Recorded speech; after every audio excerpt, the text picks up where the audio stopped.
Nathan already introduced me, but my name is Emily Eisner. I'm an economist. I work with FPI. And I'm really excited to moderate this panel. So we have two panels on housing today. This is the first of two. Partly because I invited all these amazing experts, and then they all said yes. And I was like, whoa, that's awesome. And I'm just really thrilled that they can all be here. So the first panel, we're going to focus on the sort of multitude of challenges that come with today's housing crisis, which exists in New York in a big way, and also, as we are seeing in the presidential election right now, in the campaigns, is a problem across the whole country, housing affordability. At FPI, we think of housing policy as needing to address three major sort of pillars. First, we have a housing supply crisis, the amount of housing that we've built. Then we have tenant protections that need strengthening. And then we need deeper affordability measures such as rental assistance and social housing that can help meet the needs of low-income and working-class New Yorkers. Each of these pillars is important, and only together will they create abundant, affordable, and stable housing. This is a group of experts in New York who are working on sort of each of these different issues. We have Anne-Marie Gray from Open New York. Anne-Marie Gray is the executive director of Open New York.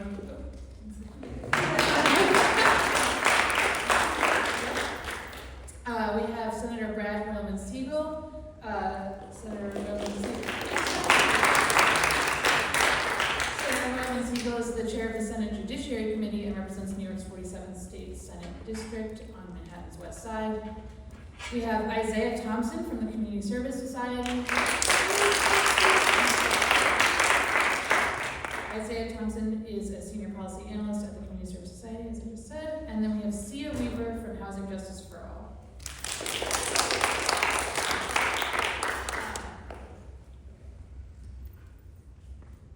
Okay, and hopefully we'll figure out that there's a little switch here to turn on.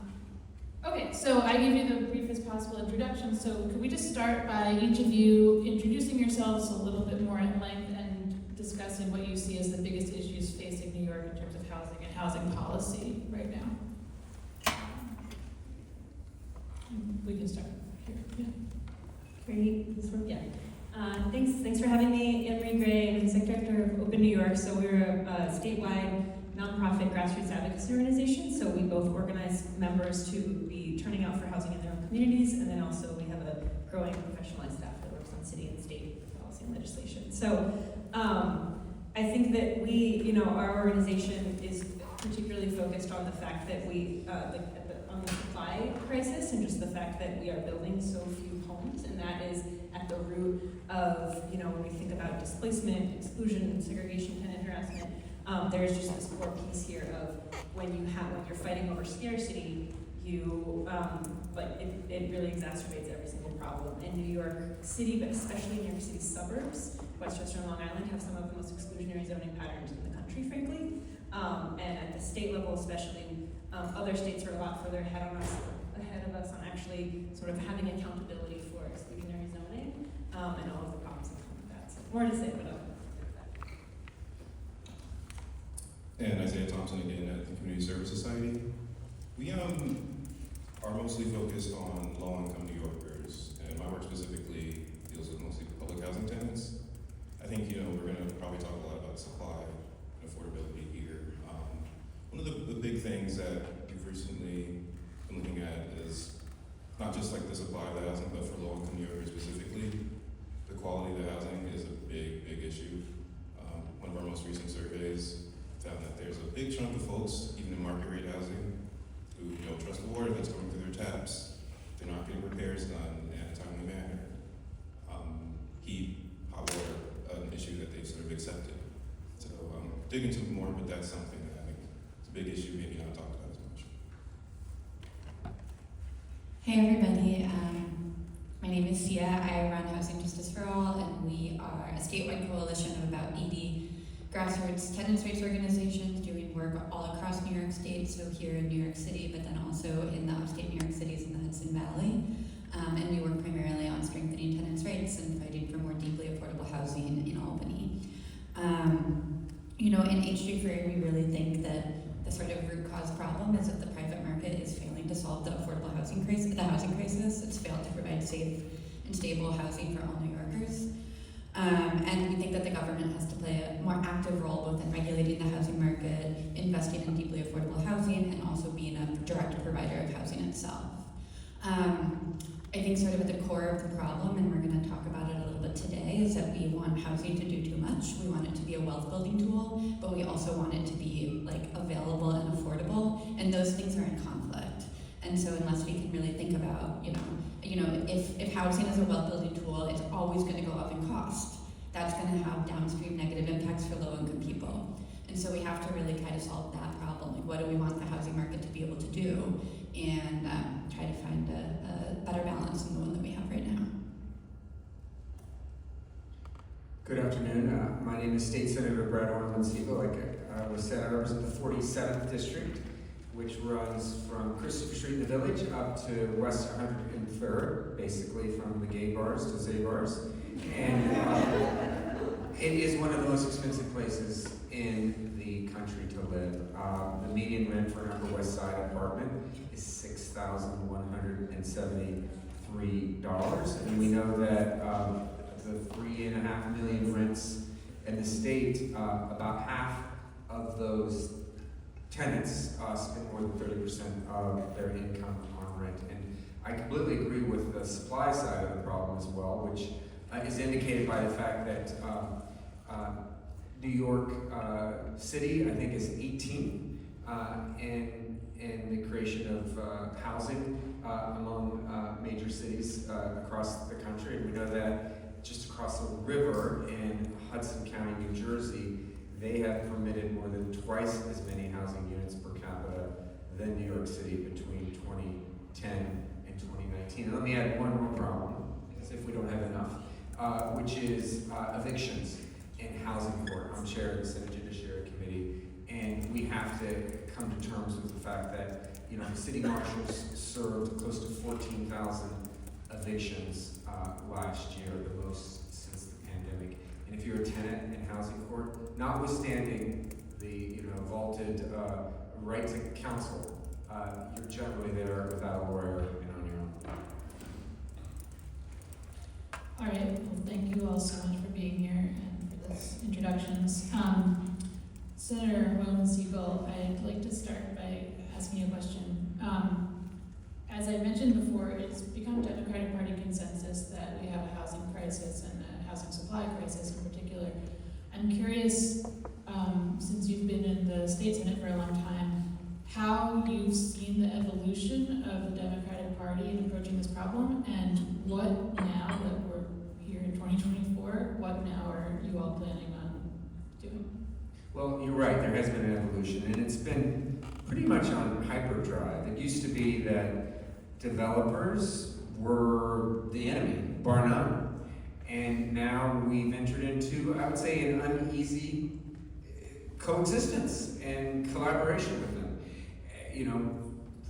We still are skeptical of some of their, plans, as we should be as public officials and members of our community. That said, we've seen other states take the lead. My good friend from law school is State Senator Scott Wiener, who represents San Francisco and passed a whole raft of pro-housing, pro-development bills, which New York has tried, but we've only had really 2 session years to get that work done, which took Senator Wiener, the better part of, a decade to really move. So I'm hopeful. I'm hopeful that, with advocates up here who look at both affordability and tenant protections and supply, we can get there.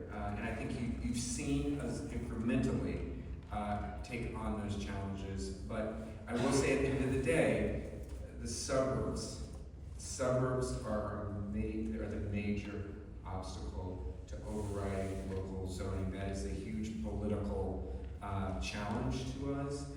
Let's face it, a lot of powerful people in the legislature represent the suburbs. They hear from their local leaders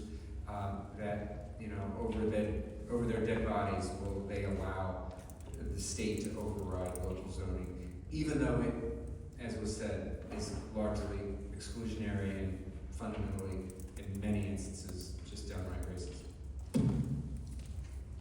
Thanks. I'm wondering if, I should have said, I'm hoping this conversation can be like responsive and we can all talk, so I don't mean to put you all on the spot, but do you have anything to add or any response to that?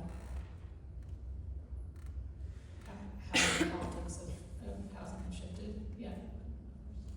Yeah, I think that, thank you, Senator, for saying this. I do think in the last even couple of years, and especially, I mean, we're doing a lot of advocacy around this citywide proposal, and you're starting to see even a shift at, in hyperlocal hearings for a lot of citywide stuff, even this week, that we're finally in a new place recognizing, kind of being on the same page of the set of policy solutions we just all need to see, and the definition of the problem, that this is, zoning is a really important piece. It's also not everything. Like, to really address the lowest income people, the market's not going to do that. We really need better tools to really ensure affordability, voucher access. Tenant protections is extremely important. I think finally there's this recognition that these things do not have to be in conflict, and we actually really need sort of an all of the above approach. And it's getting the politics there and getting the details of the policy right.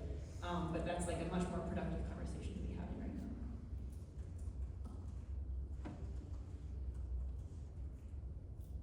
The thing that I would add that hasn't been said is that I think when it comes to, especially in the sort of like tenant organizing community, which is where I do our work in Housing Justice for All, is that sort of the tools that we have, the tools that we've been able to successfully pass to limit real estate speculation in the rental market and limit displacement in the rental market when development happens. So I'm talking about the Housing Stability and Tenant Protection Act of 2018, which sort of closed some key loopholes in the our rent stabilization laws, but also good cause eviction, which passed in this last budget. If renters can legitimately have less fear of displacement when new buildings are coming into their neighborhoods, which is an emotional thing. It's not, you can't have a conversation with somebody who's afraid of losing their home and be like, but look at, there's a supply and demand chart, like it's gonna be okay. Like, it's not how people experience their neighborhood changing, and politics is about how people experience their neighborhood changing. And so being able to say that there are strong tenant protections, reducing the speculative value of rental housing, sort of lowering the sort of heat in the rental market because of policies like tenant protection has gone a long way to making people feel more open to new production in their neighborhood, and that's really important politically. Yeah, if I could just add, that's part of the challenge, which is, the common good needs to be elevated over the parochial self-interest, and that's a problem for us as elected officials because the people who vote live in the neighborhood currently, but we want to build for new residents. But they don't vote in our elections right now, so that is the issue, and it is a very, very tricky line to walk. I think I was just gonna say, I think piggybacking on that, I think the other thing is that the folks that are most impacted by the lack of housing, people who experience homelessness, people who are displaced, young people who leave town and go to school and come back and say, "Oh, can't live here." They also don't vote and don't have any say in the democracy inside the city, so their voices are sort of not heard. Yeah, and we just structurally have a system that's extremely undemocratic for who you're hearing from, whose voices get most prioritized. I mean, so many studies and polls have shown that they're overwhelmingly well housed. They already have stable housing. They're overwhelmingly homeowners. They're overwhelmingly white and wealthy. And this is just, we sort of set up a system that really does not have, shielded from democratic accountability for some of the folks that are both in the toughest situations and struggling the most today, and the ones that actually wish they could live here and don't yet have a voice for that. This is fascinating, thank you. I wanted to pick up on, I guess, two things. I guess all of you started sort of talking about the difficulty building political power, and Sia and Emery, I think both of you have extensive experience in working with communities and trying to build coalition, and so I'm curious if you could speak more to that. The other thing I wanted to pick up on that Senator Moreland-Siegel said was the change in how people have viewed the relationship between constituents or policymakers and developers, and how that relationship has shifted. I was wondering if there were any follow-ons to that comment. You know, it's interesting. I think REBNY had its annual event, Black Tie, at the Metropolitan Museum of Art the other night, and my guess, I couldn't go. I was invited. I think the whole legislature, but you know, I think there were years past when, you know, more liberal, progressive members of the legislature wouldn't dare show their face at a REBNY event. I think that's changed. I mean, I would have gone ahead and I had a colonoscopy scheduled the next morning. Too much information, but it is absolutely true. But I think there is a greater understanding of the need for an alliance. But you know, also, and I think the advocates and experts on this panel can speak to the fact that, you know, coming to Albany, actually being in Albany, having expertise that legislators need is very important. Understand that, you know, unlike Congress, we don't have a congressional budget office. We don't have an independent budget office. We don't have a budget office that provides us information. Fiscal Policy Institute and organizations like Housing Justice for All and Open New York and Community Service Society really provide us the information that we base our policies on. So, you know, political power is not just votes or the number of people, it's also expertise and data, and that's very convincing. And that has been very effective. I wasn't invited to the REBNY Gala, but I would like to also go on the record as having I'd rather get a colonoscopy than go to the REBNY Gala, even though I wasn't invited. I also want to go on the record and align myself with that comment. You know, I think that REBNY has been influential in the state legislature for a very long time. You know, they wield their influence in many, many ways, and I think they wield it both in elections, but also in sort of like shaping how we think about things. And they really do position themselves as like, we're like a good government group, and they sort of like, you know, hold the common sense. And so I don't know that they are less evil, like, or, well, I don't know. I don't know that, you know, they are seen as less evil now than they were before. I think people they've always wielded a tremendous amount of influence in Albany. I think one of the things that we are trying to work out in H3 is sort of like a deeper sort of understanding of the real estate market and who owns property and how it works and how they wield influence. Anne Marie mentioned that homeowners have a tremendous amount of influence in Albany and have a tremendous amount of influence in sort of stopping development from happening in their neighborhoods. The industry is super fractured. REBNY's not the only industry group, and I think that's important to sort of try to understand. I don't really have an answer, but I do think that something that we know is true is that for every one homeowner or property owner that goes and lobbies someone like Senator Holland Siegel, we need to send in like 10 or 15 renters to do cleanup work. And so they have a sort of like lock on what people, present company excluded in Albany, tend to believe is true. And so we have to send in like 10 studies, we have to send in 10 Isaiahs and 15 tenants just to like meet like one. People are primed to believe what REBNY has to say. And we have to move a lot more people than they do in order to influence public policy. Yeah, I'll also add, first for the record, I also was not invited to the event. Despite what people say on the internet about me, about our organization, we're both not funded by them, and they're actually really not aligned a lot with a lot of the stuff we're working on. Structurally, it's been an organization that is for its members, right? But they're actually not even representing, potential small-scale developers that would build the buildings that a lot of us probably live in, or homeowners who actually would love to be able to build like a backyard cottage in their backyard, but they're also not they're not even the homeowners that are talking, right? I think that there's, what Sia said about sort of the fracturing and how unrepresentative it is of even the wide range of just really sensible ways that we might want to build cities. Like that's also, it's just not reflected in sort of the political of need. And I think sort of similar to Sia, we, organization started with a lot of of just grassroots members who would show up, especially in sort of frankly white wealthy communities where it was sort of de facto off limits to build new housing. Projects in like Soho was a really good example, and a bunch of others, just because the politics are so stacked against everywhere, especially the white, wealthy, big exclusionary communities being part of the solution. So it's really been sort of a wedge to just make visible the fact that a lot of people want that, try to be a counterforce to the forces that tend to show up in hyperlocal community meetings. Our members are still the ones that actually have the time to show up to hearings, and that still is not representative, like for sure.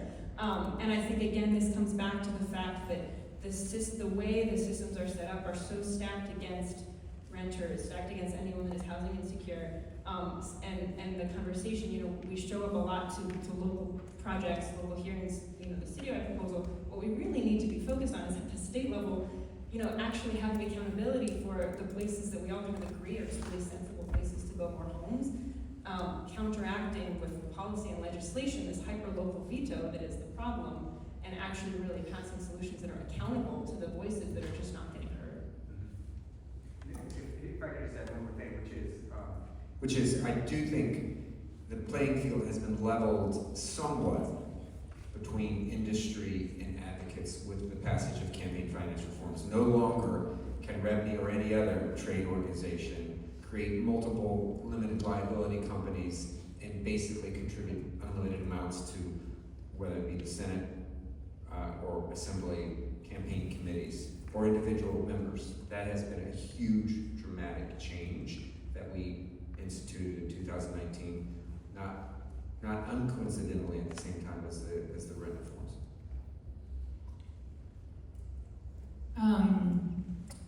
Okay, so I want my sort of initial question that set off this conversation was to you, Senator, about sort of the evolution you've seen and also about sort of now. So I guess I just want to circle back because I know you are tight on time, but what do you see as, and sorry, I'll say that for the rest of the panel, I'm going to dig into sort of the current budget and a bit more, but before, Senator, you have to leave, what do you see as like what the legislature should do or is doing now to solve the crisis?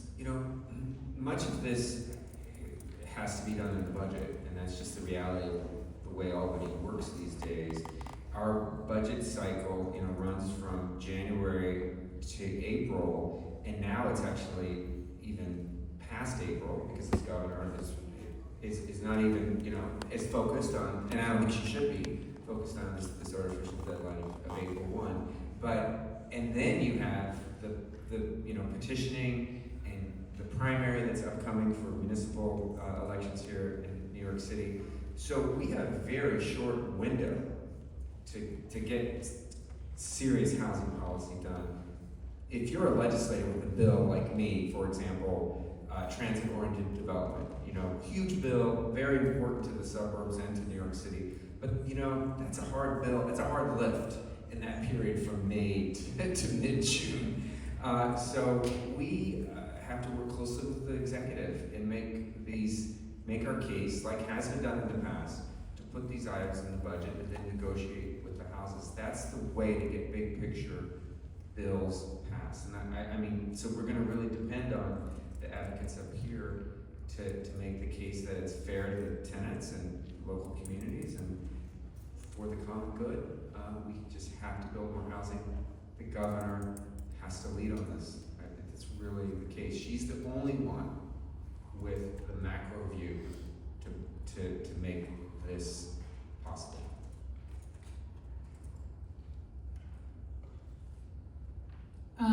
Okay, thanks so much for the answer. And that actually sort of ties into the next question I was going to ask. So in the last budget session, the state came to a deal on housing that the governor touted as monumental. The deal included reconstituting the 421A tax credit, it's called 485X. There are new tax credits meant to increase supply outside the city. There was the adoption of a version of good cause eviction, and there was about $150 million put towards something called, I believe it's called Housing for Future, for Foundations for Future, additional funding for building new housing. It also reversed some of the 2019 tenant protections, allowing more generous increases in between tenancies in some situations.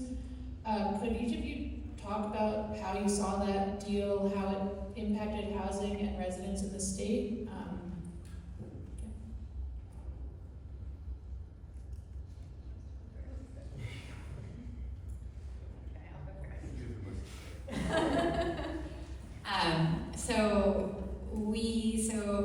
We worked for many years as Housing Justice for All to pass a version of good cause eviction, and at the time that the state budget passed, we were pretty disappointed with the final outcome, and our expectations were sky high. We worked very hard, and we really strongly believed that the version of good cause that Senator Salazar and Assemblywoman Hunter had been campaigning for was the version that was that should have passed.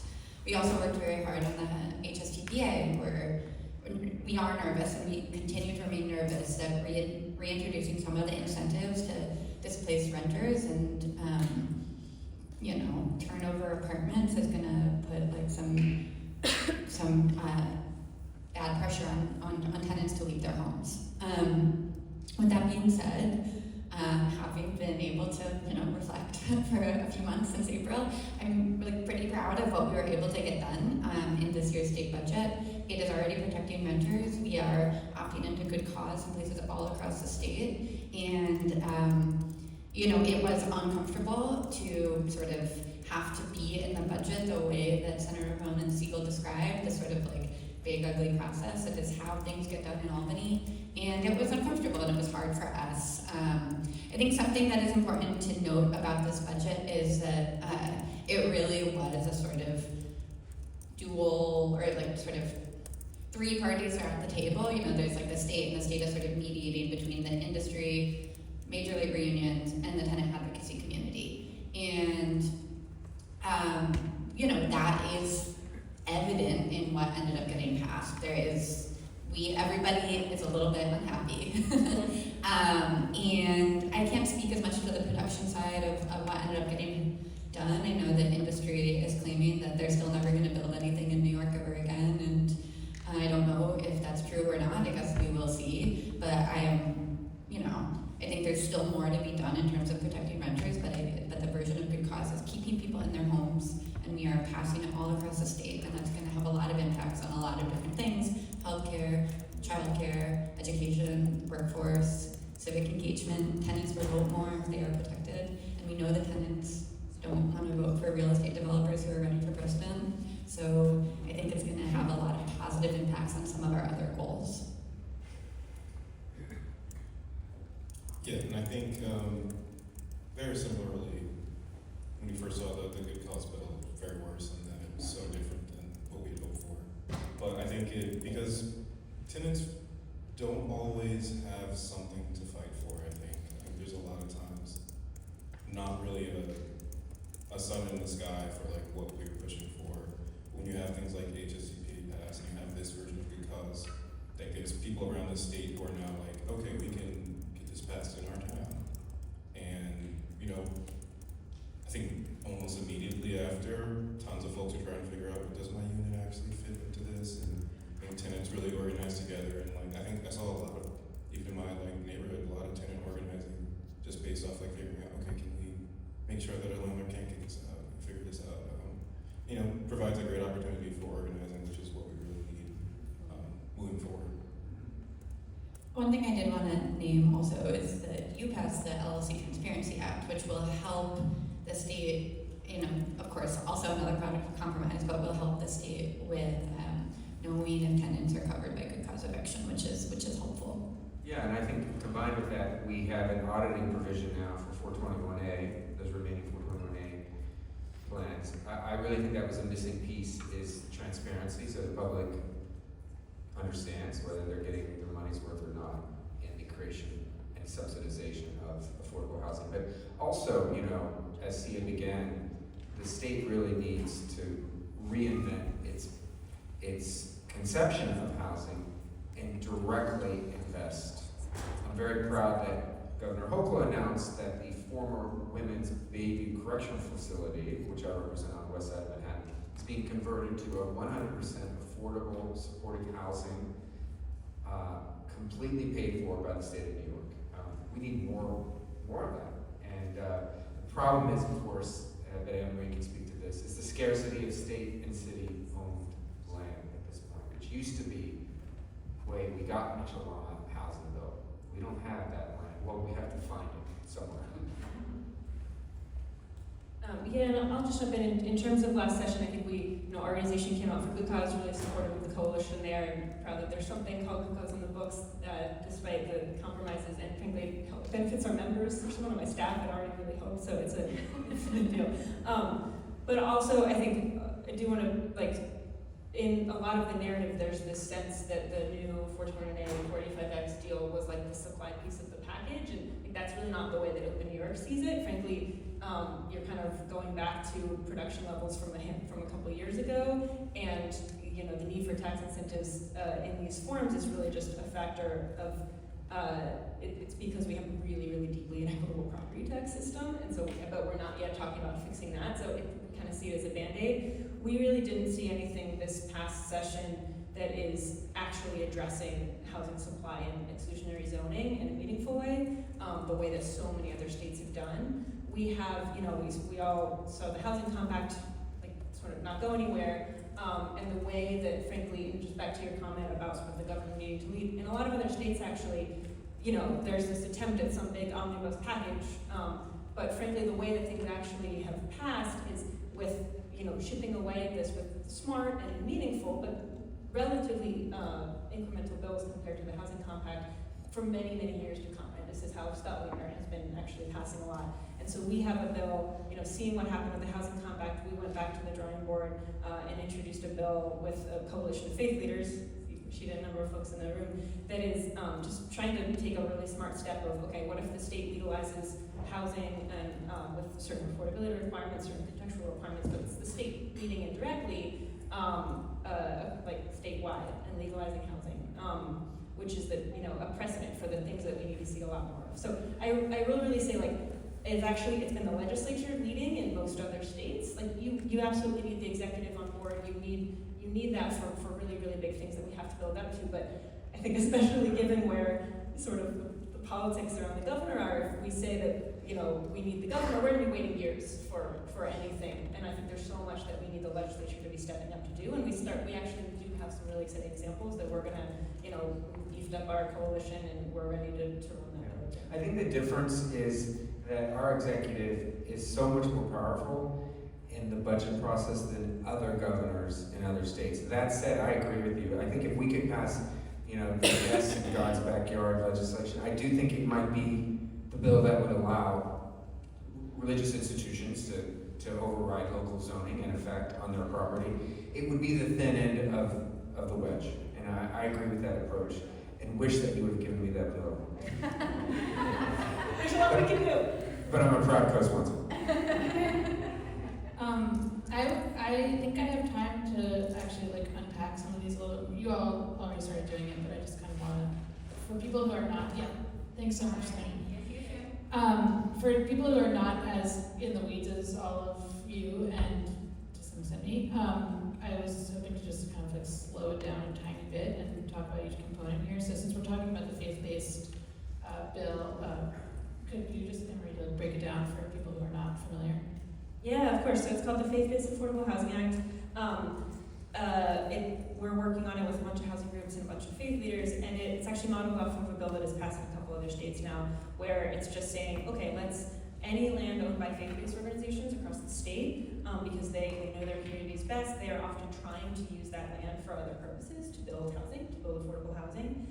But all too often, and frankly, we see this there's so many stories of this by the faith leaders in this coalition of they're trying, and the local process either takes a decade, costs a ton of money that they don't necessarily have, or is just outright rejected, or they don't even try because they know it's going to get rejected, right? So it's just a really sensible bill of let's start with a really legible version of this problem. Let's start with a trusted set of folks who are embedded in their community and trying to build housing and are getting stuck in either sort of outright bad faith exclusionary kind of reactionism, whatever that right word is, or just getting stuck in red tape that actually doesn't align with a lot of the streamline that. And so it's designed to have, there's a certain baseline affordability, it sets certain contextual regulations, so you're not getting a 50-story tower and like a lower density neighborhood, but you're still making sure that you're able to build multifamily housing, right? And so it made it into the one house budget, which was a really great step for the first bill. And again, this is, I think the kind of short end of the wedge is a really good example. Like, there are so many bigger bills that we want to be building up to, but we're trying, how do you start, as we're sort of growing this movement, and just growing this awareness that the state has this power, right? The state grants zoning authority to localities. So it has a responsibility when they're being exclusionary and restrictive. How do we sort of model that we can do this and have a whole coalition behind it, and just be a really sensible, frankly, not very controversial thing to do. Yeah, thanks so much. And can you just do a tiny bit more for me, which is sort of the housing compact, which you referenced, was not the past budget, but 2 budgets ago. But could you just sort of contextualize a little bit for folks, what that political process was like and how this bill sort of relates to that? Yeah, of course. For those who didn't have the pleasure of being in the middle of all of that fight, basically, sort of New York State has never in its history passed anything that is sort of trying to keep localities accountable for sort of hyper-local exclusion. And so the governor 2 years ago kind of went from 0 to 100 and proposed sort of this omnibus package that was pulling from best practices in a lot of other states. That was partly, to sort of simplify that, it was partly just directly the state legalizing things that made a lot of sense, right? So one of them was like, let's just make sure you can build multifamily housing near transit across the whole region, right? Surprisingly controversial, maybe not surprisingly, to do one by one. And then also let's put in a system where everywhere across the state has some sort of target they have to meet, and they have 3 years to meet it. They can meet it by legalizing smart forms of housing in their own communities. But if they don't, we're going to step in, and we're going to make sure that there's going to be a route for the state to approve it directly. So this is all this, frankly, Massachusetts, California, Oregon, Colorado, in the last even 3 years, almost every other state, especially every other blue state, has passed something that is doing this, and New York has passed nothing. So it was a lot of good policy ideas, where we thought that it left out good cause eviction and a lot of other zonings and everything. How do you make it a full package? It didn't include some of that, but it really directionally was a lot of really good stuff that we have to keep working on. Politically, it had no campaign behind it, and the governor's clearly on a lot of issues gotten really freaked out by reactionaries, especially on Long Island. And so sort of reverted back to, okay, we can't require anyone to do something, we need some incentives, right? Let's help incentivize people to do stuff. It is consensus, the Furman Center has some really good work on this, consensus that incentives don't work with places that just want to say no. And so, we know that's not going to work, and so how do we start to build up those types of policies in a different way via the legislature? Awesome. Do Isaiah or Sia, do you want to jump in on that, or can I move to good cause and talking about that sort of component? Okay, cool. Okay, yeah, so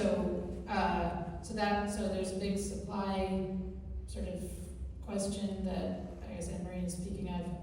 In the last budget, we did pass some version of good cause eviction. Could each of you just talk about what exactly got passed and how is that affecting people? I know you already started to, but Yes, we'll continue to talk about good cause eviction, which is the main thing that I've done in my life for the last few years. People are tired of hearing about it, but not you guys, I hope.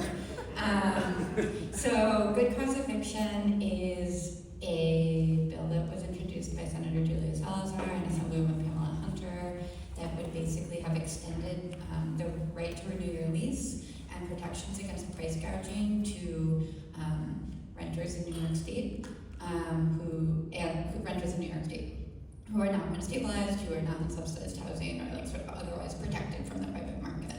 And it would have been a big expansion of tenants' rights. The version that was passed in the New York State budget still does that, but there are a lot of exemptions in the policy. So probably the dumbest exemption that we're the most upset about is an exemption that exempts landlords based on the size of their overall portfolio. And that's very confusing because landlords don't list anywhere. It's a sort of famously shadowy industry. And when you own a building, you typically will own it in an individual LLC. That's a good business. It's not inherently evil. It's, you want to protect this building from, if this building starts losing money, you want to protect the other building from losing money as well. So it's just like general business practice. But it means that each building is owned by like an individual company, which means it's really hard for a renter to know how many other apartments their landlord owns. But the version of good cause that's passed sort of exempts landlords if they own across their entire portfolio less than 10 apartments. There are other provisions that were changed. They sort of cut out upstate New York and made it an opt-in process in upstate New York. They limited the protection to rents below 265% of AMI, which I'm not going to get it completely right. It's like $6,000 a month or something like that. And they also changed the calculation for how rent increases would be covered and added a couple more like good causes for eviction to the list of good causes for eviction. And so the good causes for eviction under the bill were like the tenant is not paying their rent, or the tenant is disturbing the quality of life of other people who live in the building. They added a bunch of things like if the landlord wants to tear down the building, if the landlord wants to, in good faith, wants to reclaim the unit. Good faith is like not a term of art. I don't know who's going to decide if the landlord's acting in good faith or not. So there's like lots of like sort of like silly things in there. But ultimately the bill is still preserving the rights for tenants to negotiate over the terms of their renewal lease if their landlord owns more than 10 apartments across the state. One last thing that they did that I think is really silly, but is that they exempted new construction for a period of 30 years. And the idea is that the idea from the industry that really caught hold with the governor is that tenant protections discourage production. I think that, we've been really happy to have the support of Open New York and Good Cause Eviction to be able to say like that's not really true. Unfortunately, the governor listens more to Rebney, and I think, sorry, I'm rambling a little bit. One last thing that I did really want to say about the industry, and something that Anne Marie pointed out, and like sort of does the industry wield power in Albany. I don't actually think that the industry was working very hard to pass the housing compact or working very hard to pass 421A or 485X. They made it quite clear that their top priority isn't actually boosting production, it's stopping tenant protections from moving forward. And so I think that dynamic in Albany is really important to understand as to why we can't actually get things that are supposedly for development to happen. It's that the industry doesn't actually really care if development happens or not. That didn't answer the question about good cause, though. It's just something I think. I just mainly just want to add that is so tracks to everything that I'm seeing too, in terms of, I think that there's a theme to always keep in mind is like the people that profit off of scarcity. A lot of this is actually the same folks in a lot of different fronts and a lot of different policy areas, and that's the main thing that we are fighting against. And like a lot of remedy is landlords, and they both don't want competition for the stuff that I work on. They definitely don't want tenant protection for the stuff that Sia is working on. I'm sure there are definitely things they don't want from what you're working on too, but I think that sort of constantly remembering that as the overarching theme has been a very sort of interesting read. Totally happy you all went that direction. I had actually written down, not on my original list, but from the earlier conversation, I was like, what does Rebney want? Do they want more housing? And so I guess we just got there organically. Yeah. Sort of. The answer is like sort of, but not that much. In some particular circumstances, there might be. Okay, we can go back to that in a little bit if we want to. I'm just going to stick with where I was sort of digging into the sort of current budget or last budget cycle. Isaiah, did you want to add to the tenant protections conversations, or where we are on tenant protections and what you're seeing or in funding for NYCHA and public housing in the state? I mean, so we did have a good year for public housing, where there was money in both the city and state budget, which was, pretty cool given the past. Not enough, but something. And I think from a tenant perspective, I think with the revenue sort of like tenant conversation, HAVP also didn't pass, and we're talking about something that I think most of us thought would be passed by now, given that revenue is actually in favor of it, and tons of groups are also in favor of it, but it's still not through, and I think that has to do with, obviously, wanting to spend a lot of money for a long time, and not wanting to do that. But, I mean, vouchers are a clear way of not only providing the stability for tenants, but increasing production as well. So, another thing that's on the list moving forward. And did you have a view, it's okay if not, but on, sort of where the fiscal side of the budget is, like, I guess we've been talking about tenant protections and supply and rezoning, and as you just said, there was money for public housing in both the state and city budgets or the Fiscal Policy Institute, so hopefully we'll release some work on this as well, but what are the disappointments, I guess?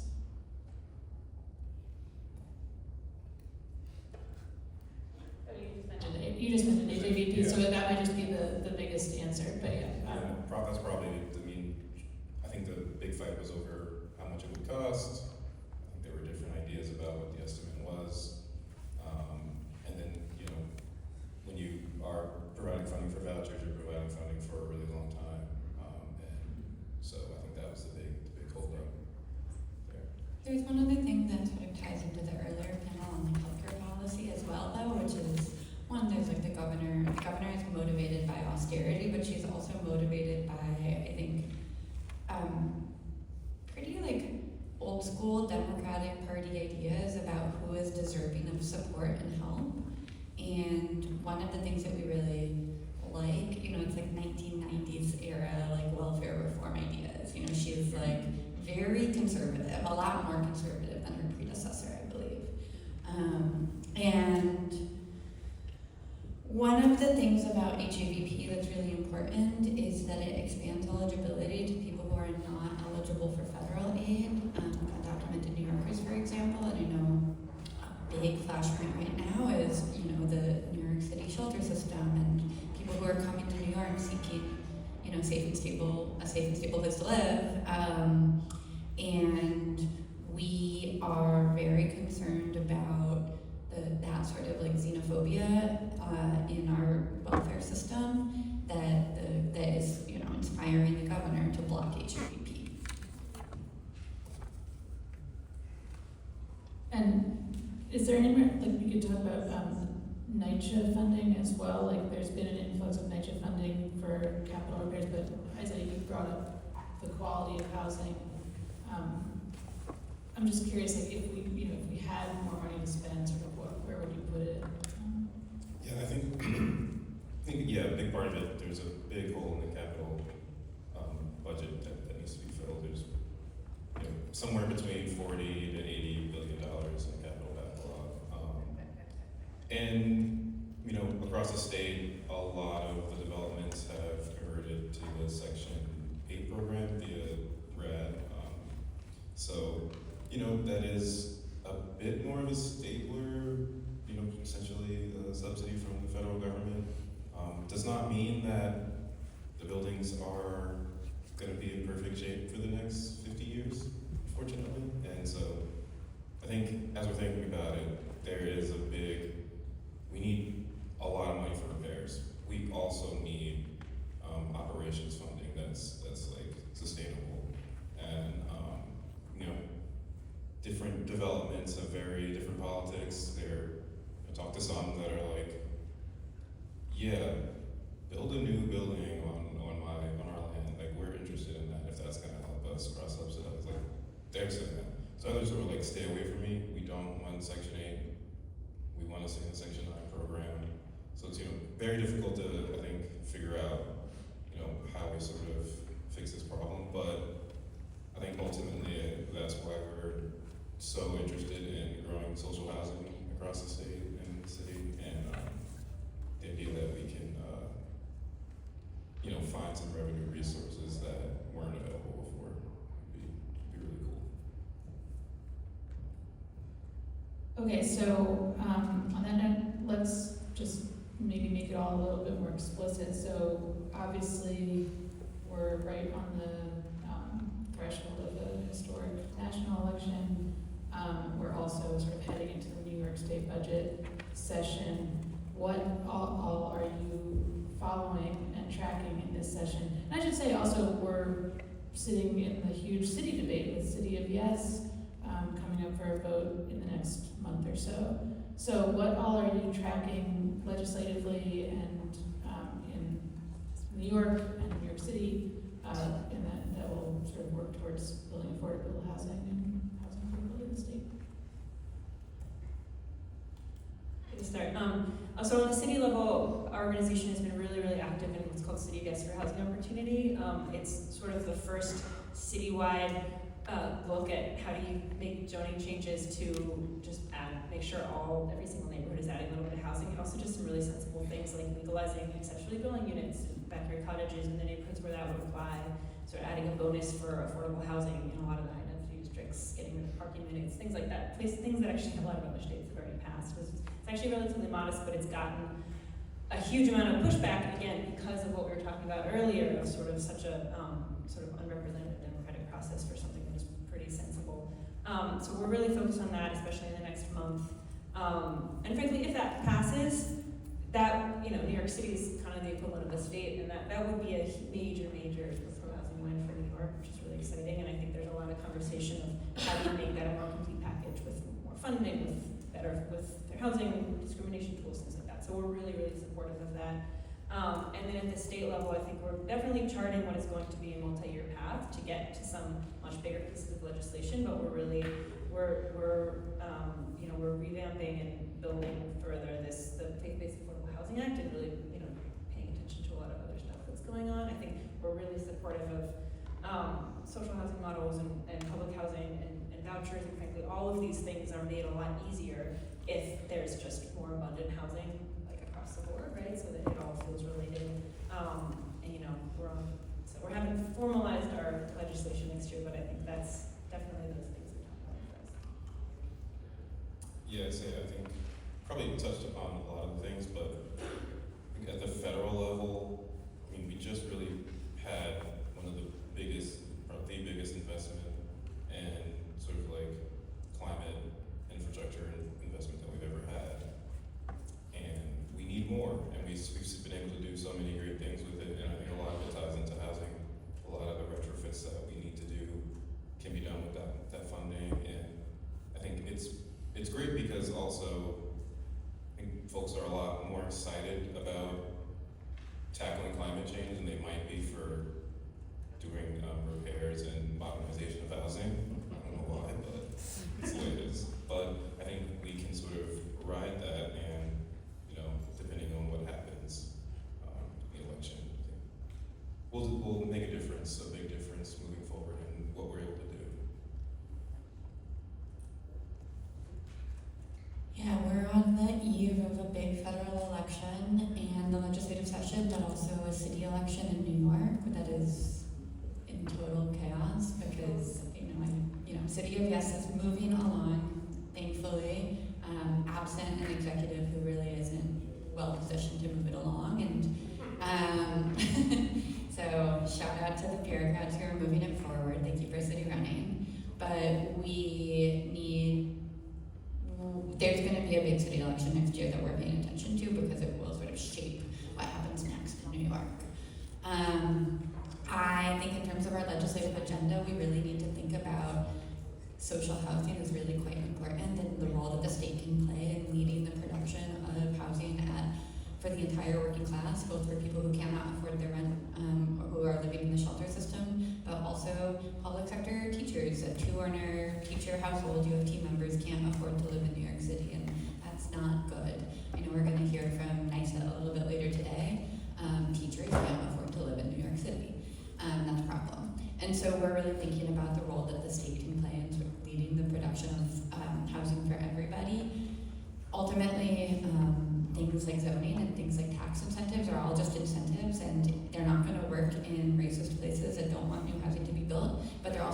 work if the developers don't want to build. And so we can really have the state be leading that work, and that's what we're going to be focused on. We're also focused on some other things like modernizing our rent stabilization system and expanding it, and then fixing some of the things that they did wrong in good cause eviction.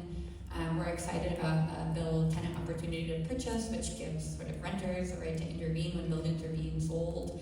So there's a lot of sort of exciting things coming up, and yeah, we're looking forward to the legislative session. We're looking forward to the mayoral race, where we're going to be able to get a lot of things done.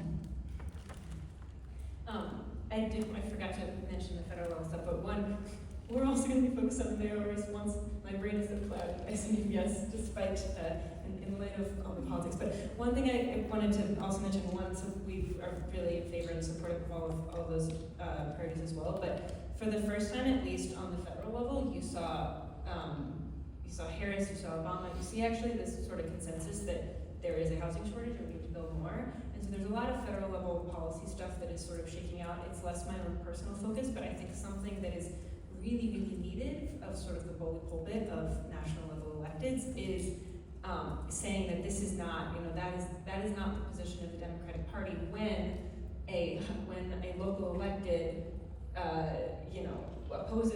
they would oppose social housing if it were like a 5-story building. So I think that some of the sort of the momentum, even if it's more of a narrative momentum, to push local, city, and statewide officials to actually really embrace this, and so much of it is actually in their control, is really, really huge and something that we're focused on, especially politically.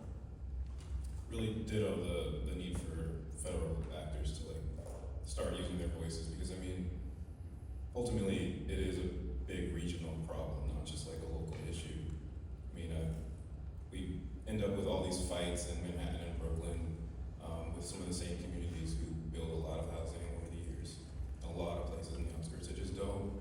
I come from a town in New Jersey where I don't think they've built like 100 units in the last decade. And all of those have probably been single family, and you still have like per acre requirements, and there's like a new building that's like a big mansion that just went up 5 blocks down from a train station that's 50 minutes from the city. We can have all the fights we want in Manhattan, but if that place is still not doing anything, we're still going to be dealing with this affordability issue for a long time. But that has changed in New Jersey. There's just law that's been changed. I don't know if you're apprised of it.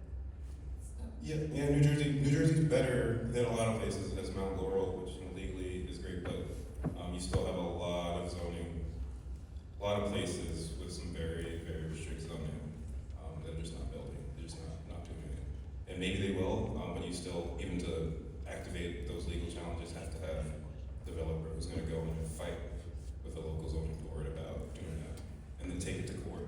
So.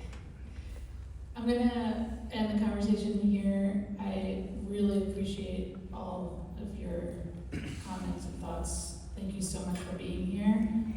We're having lunch now, so if you're able to stick around, we can keep the conversation going. I think the food is around the corner, so we have to head out of this room and then kind of weave your way to my right. And then we'll come back for we did not make Q&A time, apologies, but that's why we built in time for a sort of casual conversation between panels. So on that note, let's move to organic conversation over lunch, and food is